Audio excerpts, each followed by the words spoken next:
Ha llegado el bendito culto del día de expiación. Han hecho grandes esfuerzos por orar cada mañana y cada noche durante 10 días. Según las enseñanzas de la Biblia, las oraciones ofrecidas a Dios se convertirán en el humo del incienso y subirán hasta el trono del cielo. Estudiemos la palabra de Dios, creyendo que todas nuestras oraciones han subido y han llegado al trono celestial.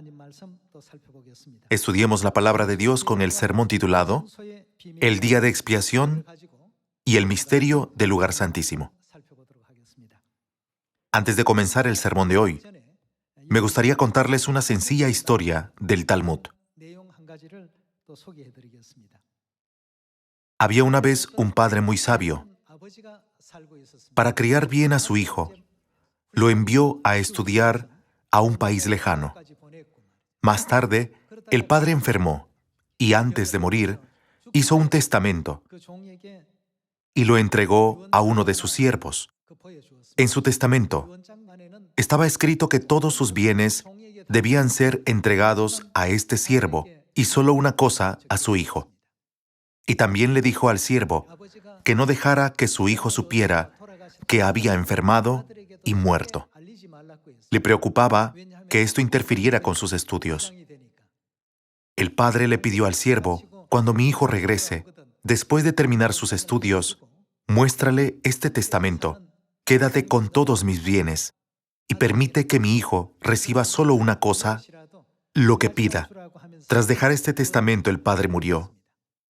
Cuando el hijo terminó sus estudios, regresó a su ciudad natal y le informaron que su padre había fallecido. El siervo le mostró el testamento de su padre. Estaba perplejo. Mi padre no era así. ¿Por qué hizo esto? Su corazón estaba turbado, pues no podía entender la profunda voluntad de su padre. Así que, después de pensarlo durante varios días, le mostró el testamento de su padre a un sabio rabino de una ciudad vecina y le preguntó: mi padre le dijo a su siervo que heredara todos sus bienes y solo dejó una cosa para mí. ¿Qué debo hacer? No sé cuál fue la voluntad de mi padre al haber querido que solo me quedara con una cosa. El hijo estaba muy frustrado y al mismo tiempo decepcionado. Su padre le dio todo a su siervo y a él le permitió quedarse solo con una cosa. Cuando el rabino vio el testamento, dio una palmada en su rodilla. Verdaderamente tu padre era un hombre muy sabio. ¿A qué se refiere?, preguntó el hijo. Se necesitan muchos años para completar los estudios. Si tu padre no le hubiera dado todas sus posesiones al siervo, el siervo habría podido administrarlas adecuadamente. Además, si tu padre no hubiera hecho este testamento y se hubiera limitado a decirle al siervo que te diera todas sus posesiones, entonces el siervo habría tomado todo y se habría marchado. Pero ahora, todas las posesiones de tu padre están muy bien conservadas, ¿no es así? Por eso, tu padre fue muy sabio. Pero el hijo no podía entender por qué su padre resultaba ser tan sabio. El rabino dijo: si tomas una de las posesiones de tu padre, podrás ser dueño de todo. El hijo preguntó: ¿cuál de ellas? Toma posesión del siervo. Según la costumbre judía de la época, todo lo que poseía un siervo le pertenecía a su amo. Si eliges al siervo como tu herencia, entonces todas las posesiones de tu padre serán tuyas. Al final, como el hijo tomó al siervo como herencia, pudo recibir todas las posesiones de su padre. Esta es una historia que se encuentra en el Talmud. De la misma manera, el Padre Celestial y la Madre Celestial dejaron muchas cosas en la Biblia, que son como el testamento del Padre de la historia, a fin de conceder a sus hijos una gloriosa herencia en el cielo. Puede que piensen: ¿por qué ellos han hecho esto? Hubiera sido mejor que nos dijeran que nos quedáramos con todo.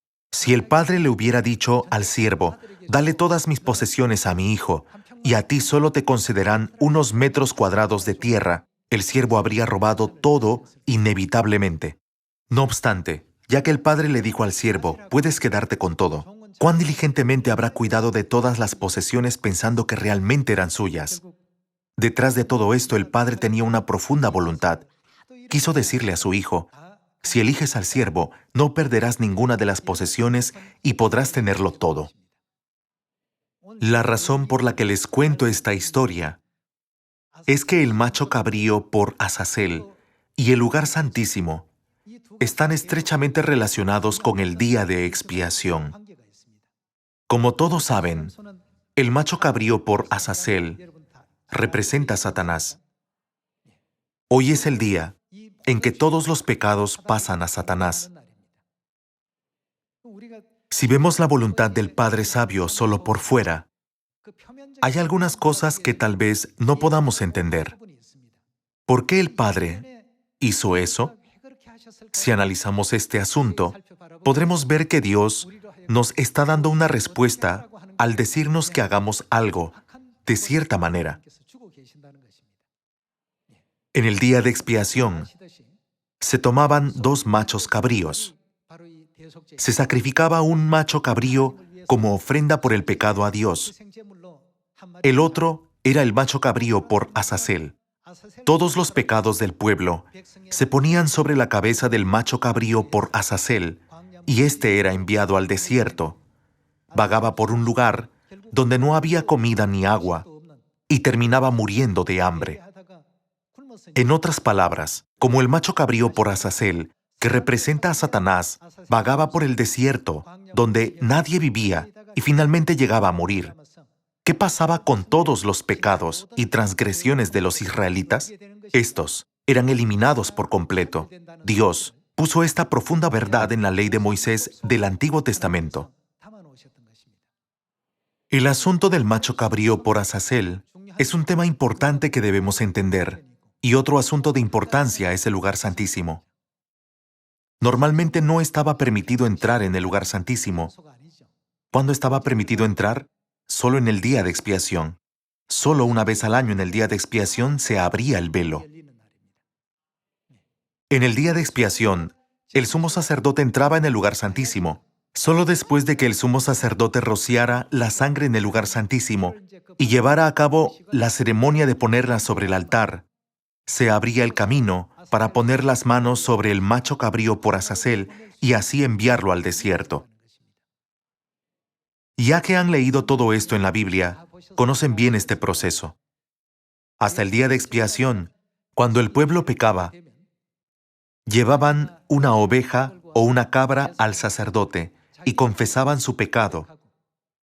Pasaban la paga de sus pecados a la oveja o a la cabra como ofrenda por el pecado.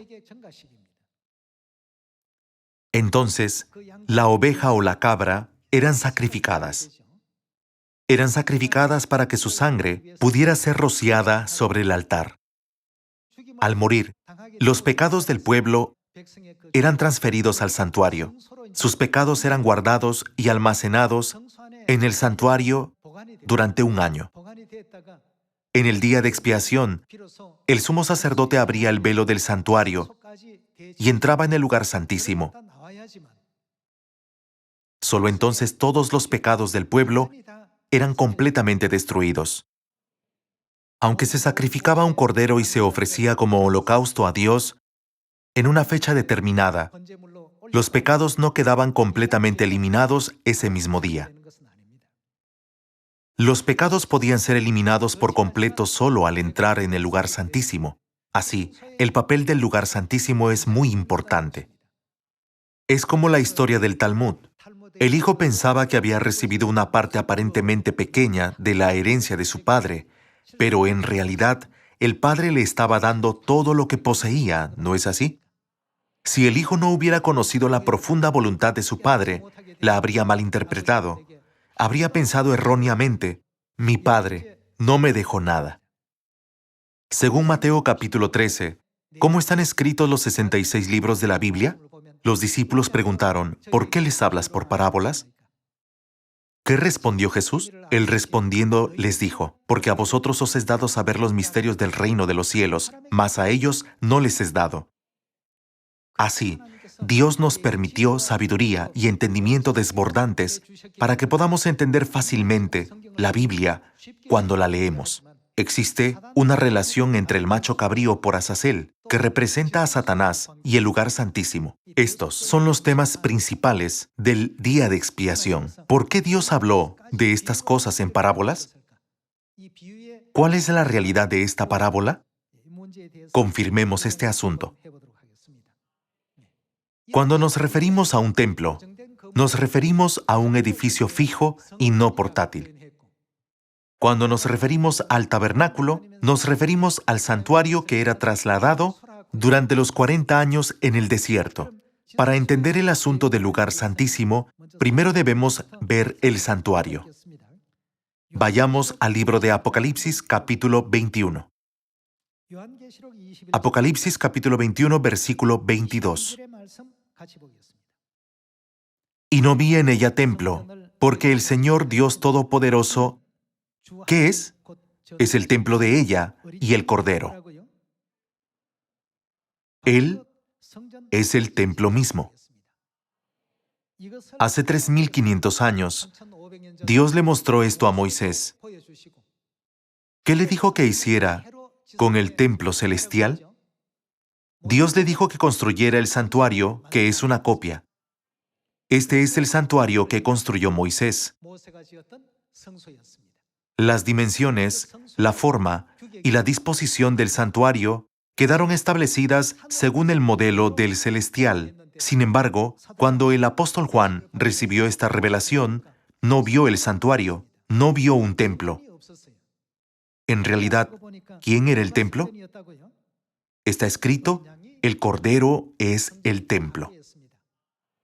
Desde el exterior parece un solo edificio, pero cuando entramos hay una primera parte, el lugar santo, y una segunda parte, el lugar santísimo. Al decir que el Cordero es el templo, la Biblia nos está enseñando que Jesús es el templo. Veamos más de cerca esta escena. Mateo capítulo 27.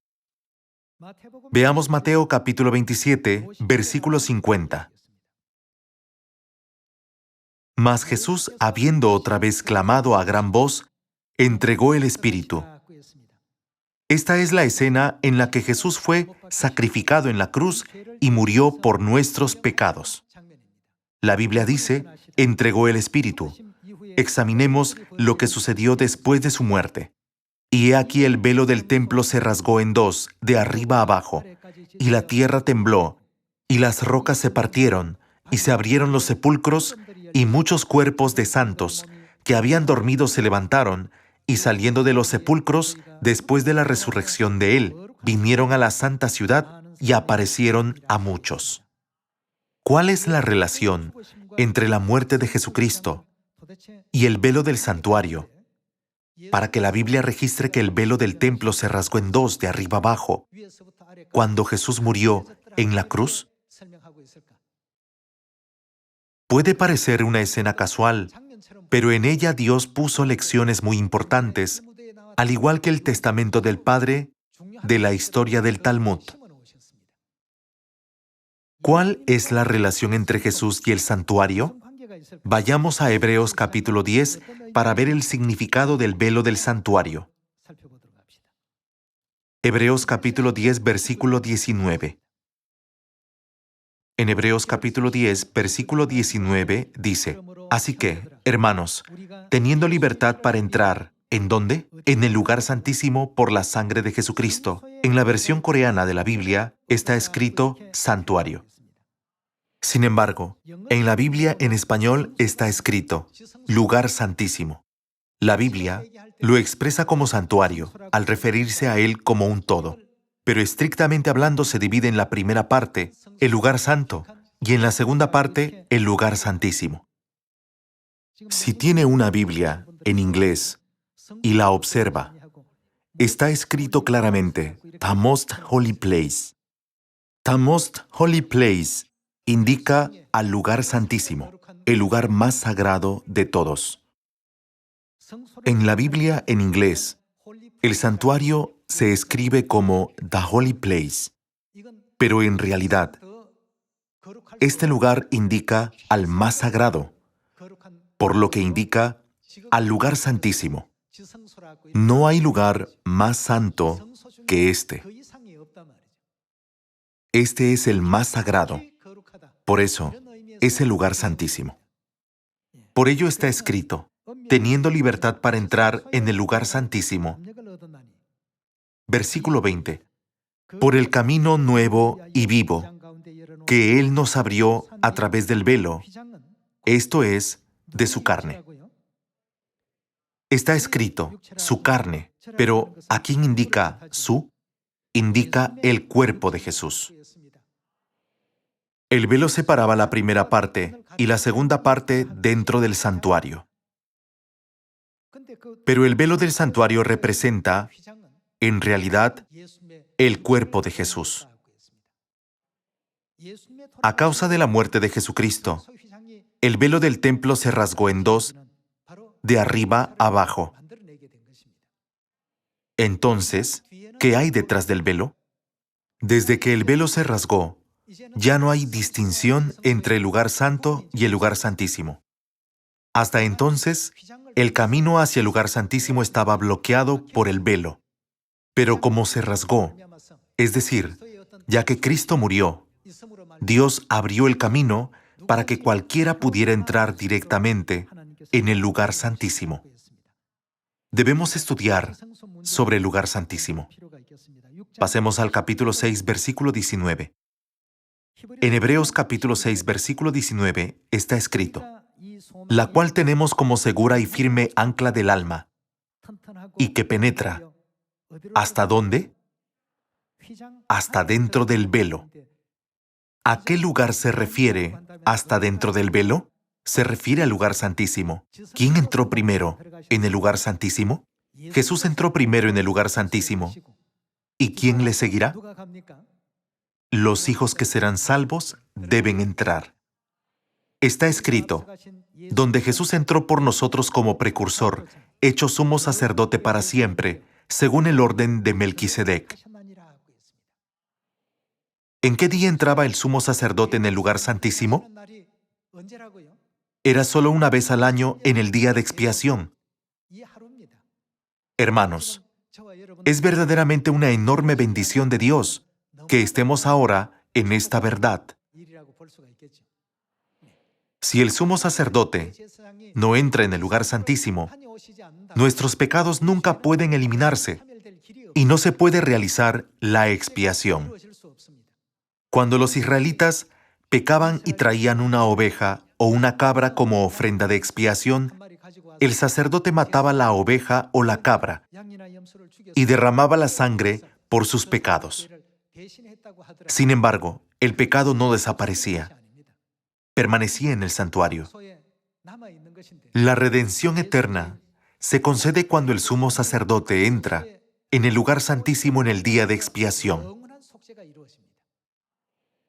Por eso, el lugar santísimo es un lugar por el que los pecadores del cielo debemos estar muy agradecidos. Sin el lugar santísimo, la expiación eterna de nuestros pecados no sería posible. Al observar la ley de Moisés del Antiguo Testamento, ¿qué quiere decirnos Dios a través del lugar santísimo? ¿Por qué dijo es figura y sombra de las cosas celestiales y ordenó a Moisés que lo construyera en la tierra según el modelo del cielo? También está escrito, y no vi en ella templo, porque el Cordero es el templo de ella. ¿Qué representa el lugar santísimo, es decir, la segunda cámara del templo? Averigüémoslo en 1 de Reyes capítulo 6. Veamos 1 de Reyes capítulo 6, versículo 14. Está escrito lo siguiente. Así pues, Salomón labró la casa y la terminó, y cubrió las paredes de la casa con tablas de cedro, revistiéndola de madera por dentro, desde el suelo de la casa hasta las vigas de la techumbre. Cubrió también el pavimento con madera de ciprés. Asimismo hizo al final de la casa un edificio de 20 codos, de tablas de cedro desde el suelo hasta lo más alto. Así hizo en la casa un aposento, que es el lugar santísimo. El lugar santo se encontraba cerca de la entrada del santuario, y el lugar santísimo estaba más adentro, por lo que también se le llamaba el santuario interior. Así hizo en la casa un aposento, que es el lugar santísimo. Versículo 17. La casa, esto es, el templo de adelante, tenía 40 codos, y la casa estaba cubierta de cedro por dentro, y tenía entalladuras de calabazas silvestres y de botones de flores. Todo era cedro, ninguna piedra se veía, y adornó el lugar santísimo por dentro en medio de la casa, para poner allí el arca del pacto de Jehová. El lugar santísimo estaba en la parte de adentro, el cual tenía, ¿cuánto medía? 20 codos de largo, 20 de ancho y 20 de altura. Su longitud, anchura y altura eran iguales. Así como Dios mostró el mismo patrón a Moisés cuando construyó el tabernáculo, cuando Salomón construyó el templo, la forma del lugar santísimo no cambió en absoluto. ¿Cuál fue su longitud, altura y anchura? El lugar santísimo fue construido con la misma longitud, altura y anchura. Solo cuando el sumo sacerdote entraba aquí, todos los pecados desaparecían por completo. De lo contrario, el pecado siempre permanecía en el santuario. La longitud, la altura y la anchura del lugar santísimo eran iguales. Podemos confirmarlo a través de la historia de la construcción del templo de Salomón, y podemos ver de nuevo esta escena en la revelación del apóstol Juan. Vayamos al libro de Apocalipsis capítulo 21. En Apocalipsis capítulo 21, versículo 9 está escrito: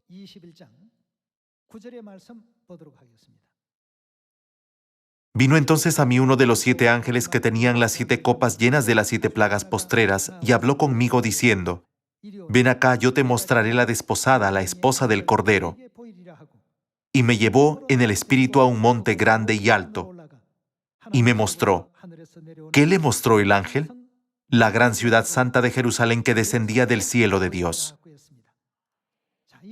Pasemos al versículo 16 para ver el testimonio sobre Jerusalén. Versículo 16. La ciudad, es decir, la gran ciudad santa de Jerusalén, se halla establecida. ¿De qué manera? En cuadro, y su longitud es igual a su anchura. Y él midió la ciudad con la caña, 12,000 estadios. La longitud, la altura y la anchura de ella son iguales. Durante la dinastía de Salomón, el lugar santísimo se construyó con la misma longitud, altura y anchura. Era algo que Salomón no podía hacer por sí mismo. Aunque tenía la misma longitud y anchura, podría haber sido ligeramente diferente en altura, o podría haber sido ligeramente diferente en anchura.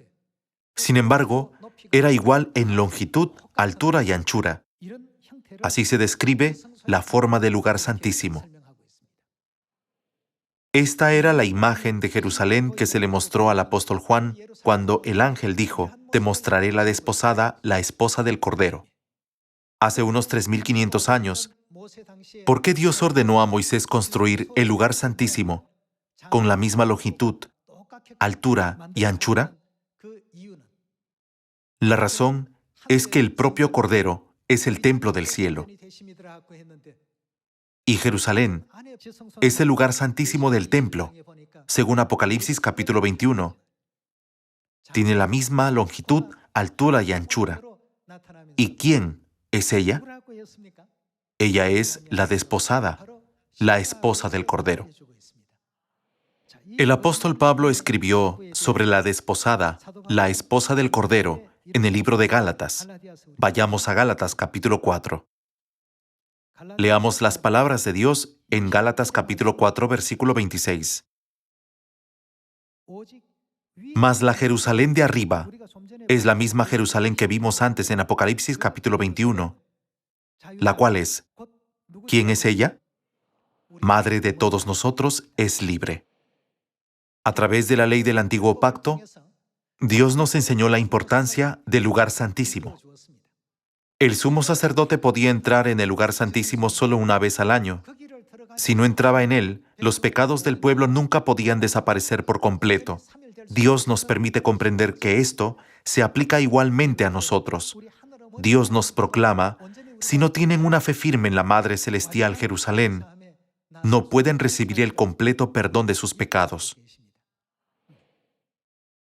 Podríamos pensar, ¿no podía el sumo sacerdote entrar y salir del lugar santísimo en cualquier momento?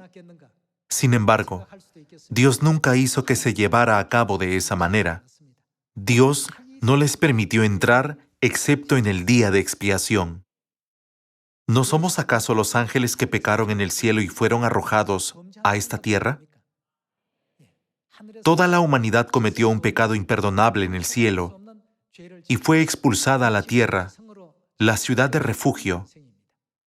Cuando llegue el tiempo profético, Dios Padre y Dios Madre nos llamarán. Veamos el libro de Apocalipsis capítulo 22, versículo 17. Y el Espíritu y la esposa dicen: ¿no se refiere el Espíritu a Cristo, que es el Cordero? La esposa es descrita como Jerusalén en el libro de Apocalipsis capítulo 21. La Jerusalén de arriba es libre. ¿Y quién es ella? Podríamos reformular este versículo como: el Padre y la Madre dicen. ¿Qué dicen? Ven. Y el que oye diga ven, y el que tiene sed venga, y el que quiera, tome del agua de la vida gratuitamente. Los que quieran recibir el perdón de los pecados deben acudir al Espíritu y a la esposa. Cuando los israelitas pecaban, ¿a dónde iban con una oveja o una cabra como ofrenda de expiación? Se dirigían a los sacerdotes del santuario. Cuando ellos iban al santuario, el sacerdote sacrificaba una oveja o una cabra por sus pecados. Entonces, esos pecados se guardaban en el santuario durante un año, hasta el día de expiación. Cuando el sumo sacerdote entra en el lugar santísimo en el día de expiación, todos nuestros pecados son devueltos a nuestro enemigo, el diablo, y ya no somos más esclavos del pecado. Todas estas escenas proféticas están representadas en la ley de Moisés del Antiguo Testamento. Dios describió la situación espiritual mediante una figura. Hoy estamos aquí porque el Padre y la Madre nos han llamado. ¿No deberíamos comprender lo afortunados que somos? Si no hubiéramos conocido a Dios Madre y a Dios Padre, ¿cómo podríamos haber sido perdonados de nuestros grandes pecados? ¿Y cómo podría haberse realizado la expiación? Al final del libro de Apocalipsis, Dios describe la manera en que Dios Padre y Dios Madre nos llaman. Dios dice a las almas que están cansadas de ser esclavas del pecado, así como a toda la humanidad que ha sufrido por el pecado: si necesitan descanso, vengan a mí, yo los haré descansar, los guiaré a fuentes de aguas de vida. Todas estas escenas pueden compararse con la historia que les compartí antes sobre el Padre Sabio que escribió un testamento tan maravilloso para su Hijo. De la misma manera, Dios puso su voluntad oculta dentro de los 66 libros de la Biblia y dice: sigan a Dios Madre. Eliseo siguió a Elías, Josué siguió a Moisés, Pedro siguió a Jesús, y yo sigo a la Madre. El propio Padre nos dio ejemplo. Para que podamos recibir la gran gracia de la expiación el día de hoy, necesitamos el lugar santísimo. Sin el lugar santísimo, no puede haber perdón de los pecados.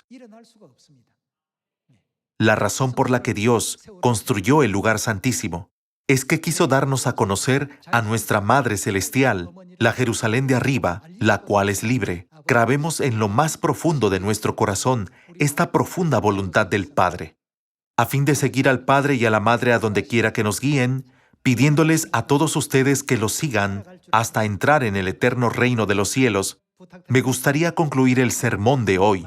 Muchas gracias.